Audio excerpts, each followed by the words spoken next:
पुढे जात आहेत, पण ठाण्यामध्ये 18 प्रांत अध्यक्षांनी आपल्या जिल्हाध्यक्षांना पत्र दिलंय की शिवसेनेसोबत जर युती केली तर आपलं नुकसान होईल. याबद्दल नेमकं तुम्ही काय म्हणाल? कारण की ते भाजप मला असं वाटतं की आज मुंबईच्या संदर्भातला विषय आपला चालू आहे. ठाण्यामध्ये देखील जी चर्चा होणार आहे भाजपाच्या नेत्यांबरोबर ती देखील आमची यादी माननीय एकनाथ शिंदे साहेबांनी जाहीर केलेली आहे. तिथे देखील युती होईल. कुठेही चिंता करण्याची काही आवश्यकता नाही. सध्या अमितजींनी भाजपाचे अध्यक्ष म्हणून जी भूमिका मांडलेली आहे तीच आमची सगळ्यांची भूमिका आहे आणि जिथं जिथं काही अडचणी निर्माण होतील तिथं आम्ही नेत्यांशी बोलू.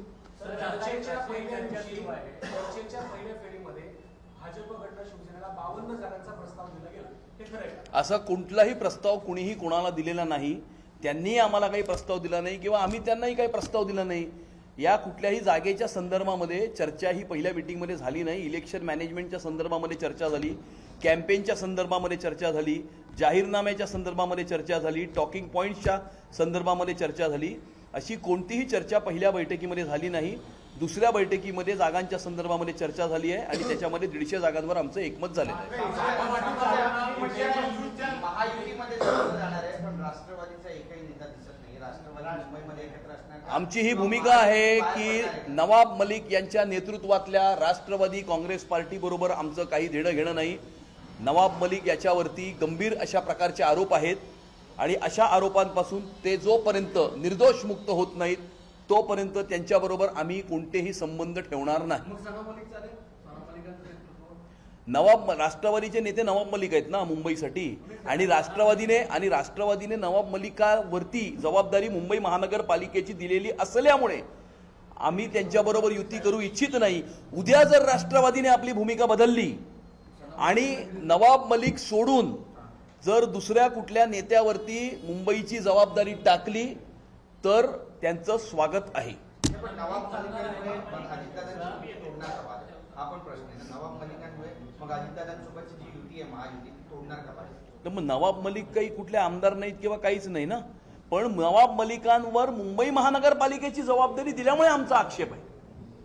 त्यांच्यावर जबाबदारी नसेल, उद्या ते म्हणाले हे आमचे नेते आहेत, दुसरे कोणतरी आहेत, मग त्यांचं स्वागत आहे. पण अशी एक चर्चा आहे की सना मलिक यांच्यावर जबाबदारी दिली. जर सना मलिक आल्या तर तुमची काय भूमिका आहे? नवाब मलिक असं आहे, अशी कोणताही प्रस्ताव किंवा अशी कोणतीही चर्चा आमच्यापर्यंत आली नाही. ज्या वेळेला अशी चर्चा येईल त्यावेळेला आम्ही आमची भूमिका जाहीर करू. पण सर प्रश्न असा आहे की युतीमध्ये लढणार हे तुम्ही मान्य करता आहात, तर जागा वाटपाची तुमची चर्चा सुरू आहे.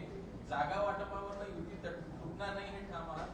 नक्कीच युती कुठल्याही विषयावरनं तुटणार नाही. जागा वाटप सोडा, इतर कुठल्याही विषयावरनं युती तुटणार नाही.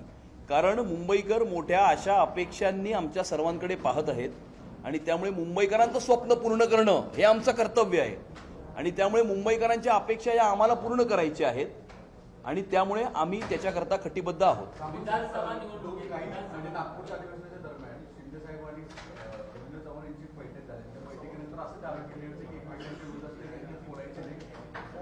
म्हणजे सातव यांना घेऊन वाघमारे यांच्या विरोधात त्यांनी ताकद द्यायचा प्रयत्न भाजप करून पाहतोय का?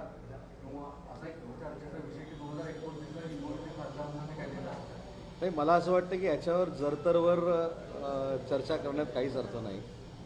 प्रज्ञा सातव जर भाजपामध्ये जात असतील तर त्या काँग्रेस पक्षाच्या विधान परिषदेच्या आमदार आहेत आणि तिथं कुठेही आमच्या आमदारांना धोका होणार आहे किंवा तिथं काहीतरी BJP उभं करणार आहे अशातला समज गैरसमज करून घेण्याची पण काही गरज नाही. मुद्दा असा राहतो की रवींद्र चव्हाण साहेबांची आणि आमचे मुख्य नेते एकनाथ शिंदे साहेबांची जी बैठक झाली याच विषयावर झाले की आपल्यामधलं बॉन्डिंग जे आहे ते अतिशय चांगलं असलं पाहिजे.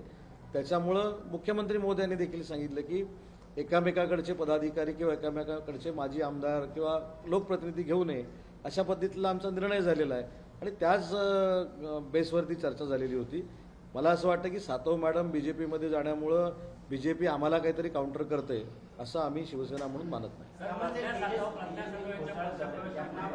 घेण्यात आला तर ती सिटिंग सीट शिवसेनेची होती, तर त्या ठिकाणी शिवसेनेची ज्या सिटिंग सीट असतील त्यावरती जर भाजप दावा करणार असेल तर तशी काही अंडरस्टँडिंग होणार आहे? मला असं वाटतं की यादी जाहीर झाल्यानंतर आपल्या लक्षात येईल ना.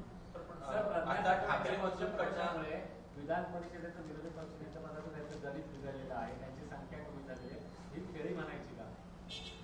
राजकारणामध्ये राजकारण करत असताना सगळेच खेळी करूनच राजकारण करत असतात. त्याच्यामुळे तुम्ही खेळी समजा, त्याच्यामध्ये रणनीती समजा. अजून काय समजायचं ते समजा, परंतु सातव मॅडम जर आमच्या महायुतीमध्ये येत असतील म्हणजे भाजपा